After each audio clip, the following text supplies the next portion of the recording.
আমেরিকাতে full free scholarship, তাও আবার আইএলটিএস ছাড়া। বরাবরের মতো আজকে আরেকটি আমেরিকান ইউনিভার্সিটি নিয়ে হাজির হলাম, যে ইউনিভার্সিটি ইন্টারন্যাশনাল স্টুডেন্টদেরকে ফুল ফ্রি স্কলারশিপ প্রোভাইড করে এবং সাথে একটি মাসিক বৃত্তিও দিয়ে থাকে। পাশাপাশি এই ইউনিভার্সিটি আইএলটিএস ছাড়াও অনেক ধরনের অপশনের মাধ্যমেও কিন্তু ইন্টারন্যাশনাল স্টুডেন্টদেরকে অ্যাডমিশন দিয়ে থাকে। আজকের ভিডিওটি আমি কয়েকটি ভাগে ভাগ করেছি। একটি ভাগে আছে কোন ইউনিভার্সিটিতে আপনি এই স্কলারশিপের জন্য অ্যাপ্লাই করতে পারবেন, আরেকটি ভাগে আছে এই স্কলারশিপের আন্ডারে কি কি সুবিধা এবং কি কি ফ্যাসিলিটি আপনি পাবেন, আরেকটি ভাগে থাকছে কোন কোন সাবজেক্ট এবং আইএলটিএস ছাড়া কোন কোন অপশনের মাধ্যমে আপনি অ্যাডমিশন নিতে পারবেন। তাই ভিডিও টানাটানি না করে স্টেপ বাই স্টেপ মনোযোগ সহকারে দেখুন, কারণ আমি ভিডিওর মাঝখানে রেখেছি অনেক ধরনের টুইস্ট, যা টেনে টেনে দেখলে ইম্পর্টেন্ট টপিকগুলো আপনি হারিয়ে ফেলবেন। আর আরেকটি কথা বলে রাখা ভালো, 2024-25 সেশনের এই স্কলারশিপটি যে কোনো টাইমে ডেডলাইন হয়ে যাবে। তাই আমি আশা করব আপনারা যত দ্রুত সম্ভব এই স্কলারশিপের জন্য অ্যাপ্লাই করে নেবেন। যদি ডেডলাইন পার হয়ে যায় তাহলে এই স্কলারশিপের যেই ওয়েবসাইট আছে সেই ওয়েবসাইটে এটি নট অ্যাভেলেবল নাও দেখাবে। তাই দেরি না করে ভিডিও শুরু করা যাক। আজকে যে স্কলারশিপের কথা বলবো সেটি হলো মূলত ম্যাকডোনাল্ড স্কলারশিপ। আর এই স্কলারশিপের আন্ডারে আপনি পাচ্ছেন ফুল টিউশন ফিসটা ফ্রি, সাথে হচ্ছে মান্থলি একটা বৃত্তি, মানে আপনার টিউশন ফিস ফ্রি এবং একটা মাসিক বৃত্তিও পাচ্ছেন ফ্রি টিউশন ফিসের পাশাপাশি। তারপরে হচ্ছে আপনি ভিসার পরে যে আমেরিকাতে আসবেন সেটার জন্য যে খরচ, বিমান ভাড়া সব কিছুই এই স্কলারশিপের আন্ডারে আপনাকে দেওয়া হবে। সাথে মনোরম পরিবেশে আপনাকে একটি আবাসনের ব্যবস্থা করে দেওয়া হবে, মানে একটা সুন্দর অ্যাপার্টমেন্ট দেওয়া হবে যেখানে আপনি ফ্রিতে থাকতে পারবেন। এছাড়াও আপনি বিভিন্ন কালচারের মানুষজনের সাথে মেশার জন্য বা বিভিন্ন ধরনের ফ্যাসিলিটি পাবেন এই স্কলারশিপের আন্ডারে, যা এখানে বলা হয়েছে। আমি প্রথম তিনটি সুবিধা বাদে আর বাকিগুলো নিয়ে তেমন একটা ডিসকাস করতে চাচ্ছি না, কারণ আমি জানি যে প্রথম তিনটি ফ্যাসিলিটি যা যা আছে তা মূলত এনফ, স্টুডেন্টদের আর বেশি কিছুর তেমন একটা প্রয়োজন হয় না। আর কোন ইউনিভার্সিটিতে এই স্কলারশিপটা অ্যাভেলেবল আছে তার আগে জেনে নেই যে এই স্কলারশিপের ক্রাইটেরিয়া বা ওদের রিকোয়ারমেন্টটা কী কী। তো আমরা একটু নিচে আসলে দেখতে পারবো যে এদের রিকোয়ারমেন্ট কি কি আছে, এরা এখানে সুন্দর করে সবকিছু বলে দিয়েছে। তারপর যদি আমরা আরেকটু নিচে আসি, এখানে একটা অ্যাপ্লাই নাও এর অপশন আছে, আমরা এই অ্যাপ্লাই নাও এর অপশনে ক্লিক করব। নিচে আরও কিছু অপশন আছে যেখানে মূলত স্কলারশিপ নিয়ে আরও বিস্তারিত বলা হয়েছে। তো সাবজেক্টের কথায় যদি আসি, এখানে হচ্ছে আর্টস, সায়েন্স, তারপরে হচ্ছে বিজনেস, ইঞ্জিনিয়ারিং বা মেডিসিন, পাবলিক হেলথ, সব ধরনের সাবজেক্টই অ্যাভেলেবল আছে। আপনারা আপনাদের পছন্দ মতো সাবজেক্ট এখান থেকে খুঁজে নেবেন। আর অ্যাপ্লিকেশন করার জন্য মূলত হচ্ছে এখানে যে লিঙ্ক আছে এই লিঙ্কটির মধ্যে আমরা ক্লিক করব।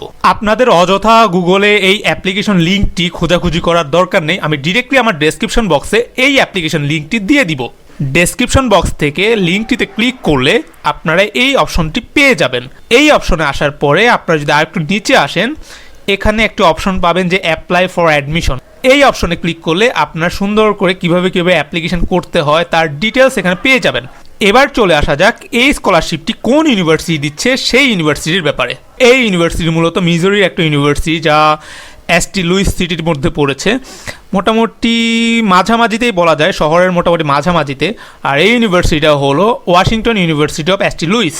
খুবই ভালো একটি ইউনিভার্সিটি, আমি এই ইউনিভার্সিটির লিঙ্কটিও ডেসক্রিপশন বক্সে দিয়ে দিব। প্রচুর পরিমাণে রিসার্চ এই ইউনিভার্সিটির মধ্যে হয়, আপনারা চাইলেও এখানে রিসার্চ প্রোগ্রামে ক্লিক করলে অনেক ধরনের রিসার্চারের লিঙ্ক এখানে পেয়ে যাবেন এবং আপনারা চাইলে এইসব রিসার্চারদের মেইল দিতে পারেন তাদের থেকে ফান্ডিংয়ের জন্য, যদি আপনার কোনো রিসার্চের সাথে বা আপনি এমন কোনো টপিকে খুব ভালো এক্সপার্ট এবং সেই টপিকের সাথে উক্ত রিসার্চারদের কোনো টপিকের আপনার মিল আছে, সেই নিয়ে আপনি ওনাদেরকে মেইল করতে পারেন। এবং মেইল করলে তারা যদি আপনার রিসার্চ নিয়ে বা আপনার মেধাগুলো বা আপনার একাডেমিক কোয়ালিফিকেশনটা পছন্দ করে, তাহলে হয়তো বা তারা আপনাকে একটি গ্র্যান্ট বা স্কলারশিপ দেওয়ার জন্য তারা আপনাকে অ্যাপ্রুভ করতে পারে। তো আপনারা এখান থেকে মূলত এই রিসার্চ বাটনে ক্লিক করে আপনার পছন্দ মতো একটা রিসার্চারকে খুঁজে নিতে পারেন। এবার চলে আসা যাক ইংলিশ প্রফিসিয়েন্সিতে। আমি বলেছিলাম যে আপনারা এই ইউনিভার্সিটির মধ্যেও আইএলটিএস ছাড়া অ্যাপ্লাই করতে পারেন। তো উইদাউট আইএলসের কথায় আসার আগে বলে রাখি, আপনি যদি আমাদের নিকট নতুন হয়ে থাকেন তাহলে অবশ্যই লাইক, ফলো, সাবস্ক্রাইব দিয়ে রাখবেন। তাহলে নতুন নতুন বিভিন্ন ইউনিভার্সিটির আপডেট, কোন ইউনিভার্সিটি কেমন কি স্কলারশিপ দিচ্ছে তা নিয়ে দ্রুত সময়ে নোটিফিকেশন পেয়ে যাবেন। তো ইংলিশ প্রফিসিয়েন্সিতে আসলে বেসিক্যালি তারা একটা আইএলটিএস স্কোর চায়, সেটা হচ্ছে ওভারঅল 6.5, আবার কিছু কিছু প্রোগ্রামে হচ্ছে 7। কিন্তু আপনার যদি এই ধরনের আইএলটিএস স্কোর না থাকে তারা কিন্তু আরেকটা অপশন আপনাদেরকে দিয়ে দিচ্ছে।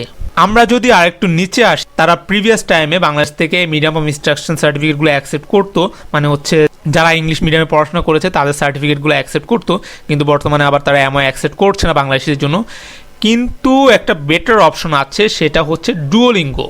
115 তারা অ্যাকসেপ্ট করছে।